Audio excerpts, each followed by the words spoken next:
अगर आपके पैरों में दर्द रहता है या आपको लगता है कि नसें फूली हुई हैं या वेरिकोज वेन्स का इशू है, पैरों में जलन सी रहती है, दर्द रहता है, तलवों में स्पेशली अगर जलन सी रहती है, तो इस वीडियो में मैं आपके साथ शेयर करता हूं कुछ स्ट्रेच। ज़रूर ट्राई करिएगा, हो सकता है ये आपके लिए लाभदायक रहें। कुछ दिन ट्राई करने के बाद कमेंट बॉक्स में ज़रूर लिखिएगा असर महसूस हो रहा है या नहीं, क्योंकि मुझे विश्वास है कई लोगों को इससे अच्छा असर आने वाला है। नमस्कार, मेरा नाम है डॉक्टर विवेक जोशी और आप सभी का मेरे यूट्यूब चैनल में बहुत बहुत स्वागत है। बहुत ही सिंपल स्ट्रेच है। तो सबसे पहले स्ट्रेच के लिए आपको सिंपल लेट जाना है। इसमें लेटने के बाद आपको दोनों पैर के जो पंजे हैं उनको अंदर की ओर और फिर बाहर की ओर ऐसे खींचना है। आपकी बॉडी जहां पर है वैसी ही रहेगी, सिर्फ पंजे काम कर रहे हैं, अंदर बाहर, अंदर बाहर। ऐसा आप 10 से 20 बार, जैसा कंफर्टेबल है उतनी बार करिए। इसको करने के बाद आप थोड़ा सा लास्ट में आप स्ट्रेच लीजिए कि जब आपके पंजे बाहर होंगे तो पंजों को थोड़ा सा रोकिए ताकि पूरे जो आपकी टांग है उसमें खिंचाव महसूस हो। ये आपको खिंचाव महसूस करना है, फिर अंदर को करके भी खिंचाव महसूस करना है। पहली बारी में अति मत कर देना, वरना जो आपकी पिंडलियां हैं, जो काफ मसल है, वो क्रैम्प खा जाएगी। इसलिए आराम से करेंगे। तो ये है पहला स्ट्रेच। इसके बाद क्या करना है आपको अपने जो पैर हैं उनको थोड़ा सा डिस्टेंस पे करके उनको वाइपर की जैसे राइट लेफ्ट, दाएं बाएं ऐसे आपको चलाना है। ये भी 10 से 20 बार आप कर सकते हैं। इन दो स्ट्रेच को करने के बाद थोड़ा असर तो आपको इसी से ही आ गया होगा। अब आपको क्या करना है, दोनों पैर को आप फोल्ड कर लीजिए। उसके बाद जैसे कि आप वीडियो में देख रहे हैं, एक पैर सीधा होगा और दूसरा वहीं रहेगा, फिर दूसरा सीधा होगा तो पहला वहीं आ जाएगा। ऐसे आपको साइकिल चलानी है। इसमें आपको ध्यान देना है कि जो पहला पैर जो नीचे सीधा हो रहा है, उसका जो पंजा है वो जब नीचे हो रहा है, पूरा नीचे आगे को स्ट्रेच हो रहा है, तो वो नीचे को है और नीचे होकर हम उसमें पूरी टांग में खिंचाव महसूस कर रहे हैं। ये आपको ध्यान देना है। गौर से देखिएगा कि वो पंजे नीचे को कैसे जा रहे हैं। जब हम पैर को आगे को जो है नीचे को रिलीज कर रहे हैं, कैसे मूवमेंट हो रहा है, ये आपको ध्यान देना है। दोनों पैरों में आप कर लीजिए 10-10 बार या 20-20 बार या 15-15 बार, जैसा आपको कंफर्टेबल है वैसा आप करिए। ये हो गया तीसरा स्ट्रेच।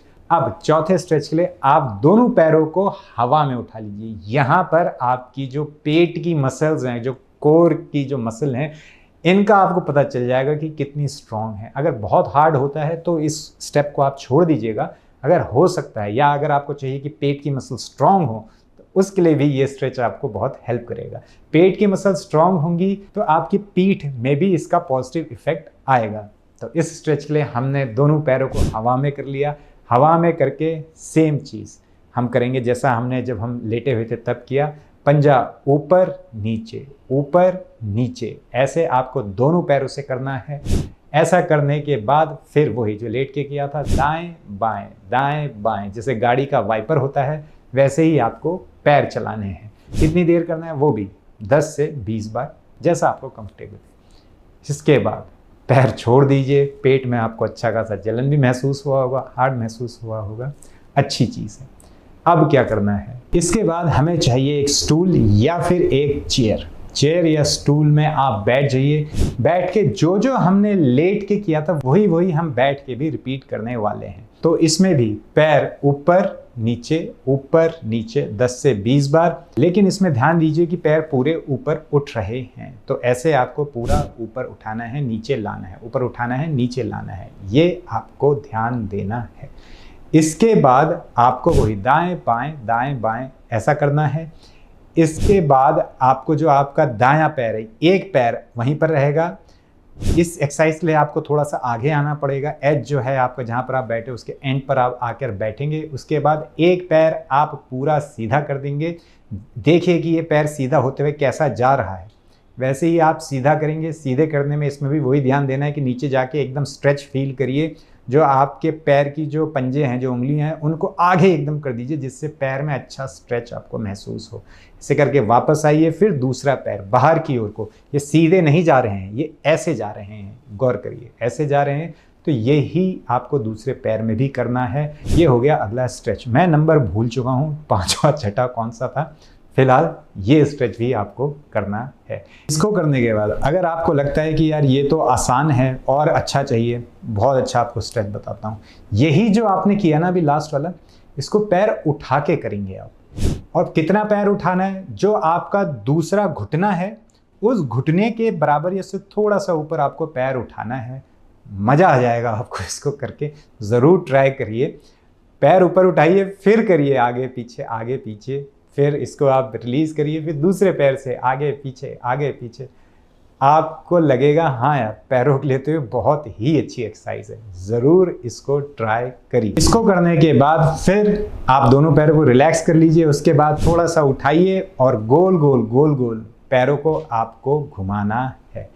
ये करने के बाद अब हम चलते हैं अगली एक्सरसाइज के लिए। इसके लिए आपको खड़ा होना है। खड़े होके आप कोई भी, आप अगर आपके घर में ऊंची दहलीज है तो आप उस दहलीज का हेल्प ले सकते हैं, या फिर कोई चीज़ जैसे मैंने रखी हुई है, एक रोल था मेरे पास जो हम लोग शूट में कई बार इस्तेमाल करते हैं, उसको मैंने रख लिया।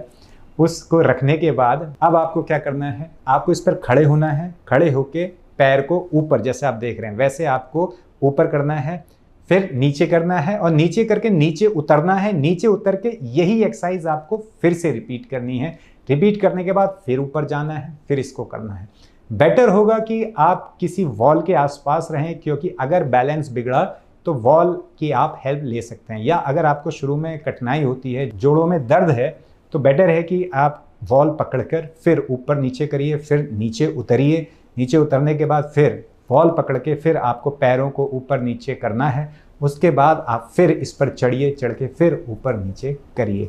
तो ऐसे आपको करना है, वो भी 10 से 20 बार, जैसा आपको कंफर्टेबल हो ये आपको करना है। ये मैं आपको बताऊं, जो भी मैं आपको एक्सरसाइजेस बता रहा हूं आज, ये अगर आपको ब्लड शुगर की प्रॉब्लम है, क्योंकि कई बार ब्लड शुगर के जो पेशेंट्स होते हैं उनमें डायबिटिक न्यूरोपैथी की प्रॉब्लम होती है, डायबिटिक फीट होता है, यानी कि डायबिटिक पैर जिसमें पैर में सुन्नता रहती है, ब्लड फ्लो अच्छा नहीं होता है, जो नर्व्स हैं वो डैमेज होने लगती हैं, उन सब में भी ये चीज़ हेल्प करने वाली है। और देखिए इसमें हो क्या रहा है, हम काफ मसल का इस्तेमाल कर रहे हैं, जो हमारी पिंडलियां हैं उनका इस्तेमाल बहुत ज़्यादा हो रहा है। यहाँ पर भी ना हमारा ग्लूकोज अच्छा खासा स्टोर रहता है। सिंपल ये एक्सरसाइज करने से जो आपका ग्लूकोज है बॉडी में वो भी कम हो सकता है। कई बार अगर आपका एकदम से ग्लूकोज हाई हुआ है, आप इसको करेंगे, उसके बाद आप अपना ग्लूकोज मेजर करिए, आपको लगेगा कि हाँ यार ग्लूकोज डाउन हो गया। क्यों? क्योंकि यहाँ पर स्टोर्ड फॉर्म में भी रहता है। जब आप ये एक्सरसाइजेस करते हैं तो इससे उसका इस्तेमाल हो जाता है, वो बर्न हो जाता है, तो इससे आपके ब्लड ग्लूकोज लेवल में थोड़ी कमी आ सकती है। तो ये बहुत अच्छी एक्सरसाइज है पैरों के लिए, वेरिकोज के लिए, डायबिटीज़ है उसके लिए भी, तो ज़रूर इसको करिए। और इससे क्या हो रहा है कि जो वेन का हमारा जो ब्लड होता है वो ना ऊपर आसानी से नहीं आ पाता है। तो ये क्या है, एक पंपिंग एक्सरसाइज है। इससे अगर आपको वेरिकोज वेन का जो दर्द है वो भी होता है तो उसमें भी आराम आपको मिलेगा। लास्ट एक्सरसाइज, इसके लिए क्या करना है, आपको एक दीवार चाहिए। दीवार पे आपको टेक लगानी है। मेरी थोड़ी सी खुरदुरी है, मतलब ऊपर नीचे है, फिर भी आपको एक प्लेन दीवार मिले ज़्यादा बेटर है। और अब आपको क्या करना है कि आपके पैरों को आगे कर लेना है। कितना आगे? जिससे आप पैर ऐसे ऊपर कर पाएँ, जैसे आप मेरी वीडियो में देख सकते हैं। ऐसे ऊपर करने लायक पैर होके फिर आपको धीरे से नीचे की ओर बैठना है। नीचे कितना बैठना है? जितना आपको कंफर्टेबल है। नीचे बैठने के बाद आपको 10 से 20 सेकंड तक होल्ड करना है। अगर 10 से 20 सेकंड इजीली हो सकता है तो ज़्यादा भी कर सकते हैं। पीठ एकदम सीधी रहेगी। पहली बारी में ज़्यादा नहीं कर देना है। घुटनों में दर्द नहीं होना चाहिए। अगर आपके घुटनों में दर्द हो रहा है तो या तो आपने पैर बहुत ज़्यादा आगे कर लिए हैं या बहुत ज़्यादा पीछे कर लिए हैं, या फिर आप बहुत ज़्यादा नीचे आ गए हो। ऐसा नहीं करना है। घुटनों में दर्द नहीं होना चाहिए, लेकिन आपको पैर में एकदम बढ़िया जलन आएगा। ये अच्छी एक्सरसाइज है, ज़रूर करिए। उसके बाद वापस आइए, किसी का सहारा ले लीजिए, अब दीवार पकड़ के आप वापस खड़े हो जाइए। ये आपको हेल्प करेगी। कितनी बार करना है? 3 से 4 बार आप ये एक्सरसाइज कर सकते हैं। इसमें जो आपके घुटने हैं वो आपके पंजों से आगे नहीं जाने चाहिए। जैसे मैंने बताया वैसे खड़े होंगे तो वैसे ही पंजे आगे नहीं जाएंगे। सिंपल एक्सरसाइजेस बताई हैं मैंने आपको, इनको ज़रूर करिए। साथ में ध्यान रखिए कि जो पैरों की परेशानी होती है, या तो होती है वो विटामिन D3 की कमी से, या होती है बॉडी में एस्ट्रोजन के डिसबैलेंस की वजह से, या फिर जैसे कि कोई अगर महिला गर्भ निरोधक गोलियां खा रही है या कोई हार्मोन यूज़ कर रही है किसी परेशानी के कारण, उसकी वजह से प्रेगनेंसी के बाद हो जाती है, क्योंकि एस्ट्रोजन का डिसबैलेंस होता है जब औरत गर्भवती होती है, तो इन कारणों से हो जाता है। आपको कफज आहार विहार नहीं करना चाहिए, आपको एक्सरसाइज रेगुलर करनी चाहिए, ये ही इसका इलाज होगा। समय पर खाइए, समय पर सोइए, बाहर का तला भुना बंद कर दीजिए, ये इससे ही उपचार अच्छा होगा। तो ज़रूर ट्राई करिए, ट्राई करके कमेंट बॉक्स में ज़रूर लिखिएगा। और अगर वीडियो पसंद आई तो इसको जिसको ज़रूरत है उसके साथ शेयर करना ना भूलें। चैनल को ज़रूर सब्सक्राइब कर लें। मिलते हैं अगली वीडियो में एक बड़ी मुस्कुराहट के साथ। तब तक के लिए हंसते रहिए, मुस्कुराते रहिए।